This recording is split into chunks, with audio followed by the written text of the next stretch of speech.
What's going on, bro? How you doing? Nothing. I'm good. How are you? I'm excellent, man. I'm sure you are. Team Stage is coming with it. Yeah, I mean, Team Street. How about? I will say there's no Team Stage is coming with it too, but look, I will say Team Street is coming with it. You know why? Because we're stretching ourselves. You know why I say we're stretching ourselves?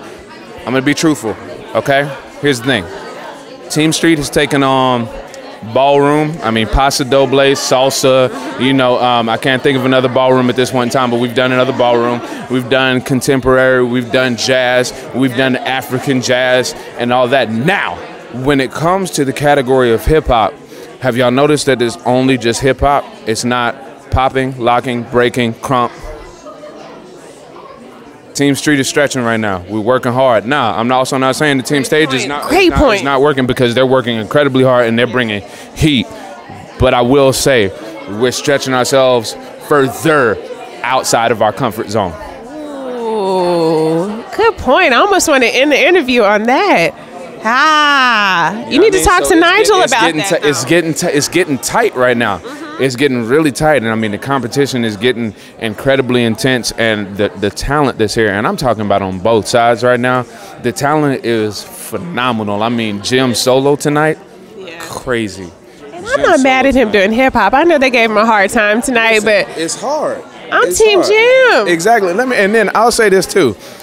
Now, see, with Jim, I'm like, see, I give it up because Jim was outside of his comfort zone, furthest outside, and he still went for it 100%. And that's what being on So You Think You Can Dance is really about, coming out there and owning what you have, no matter how you're really feeling on the inside. The package that you present, we loved it, you know what I mean? And that's why Jim is here, man. All right, I'm loving these points you're making.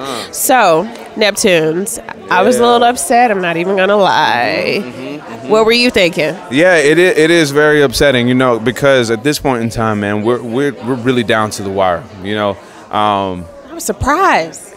Yeah, it was very surprising, but and also a little upsetting. But at the same time, if you look comparatively to last week, the surprise that those two were in the bottom was really not a surprise, because compared to what Yaya and Virgil did last week, I believe they got standing ovations for both of theirs. You know what I mean? Whereas Neptune and Megs last week, the judges were like, it's good. You know, it's okay. It's pretty good. You know, so it's to that point now where you start to have you really have to start looking at those things and, you know, doing the subtraction game and all of that. So yeah, it's hard.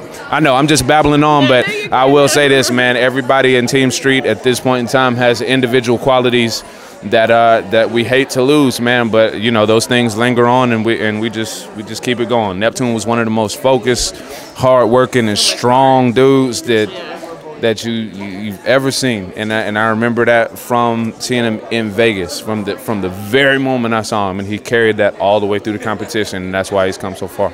Yeah, if you could bring one person back, who would it be and why? I would bring Lily back. Lily was the first one to leave.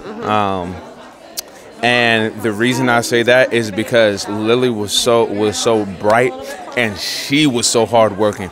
I mean, so hardworking and so talented, and she had so much vocabulary, and she had so much to offer. And to me, I think she went way too early. So I would bring Lily back. I think to me that was one of the, if not the most shocking eliminations to me to date. Like, that was I think she connected with America, to tell you the truth. Connect with America. They didn't get it. They didn't. And also what happens too is sometimes you get people on your top 20 that weren't necessarily featured in the audition specials. So then you have this episode where you're like, well, who is that?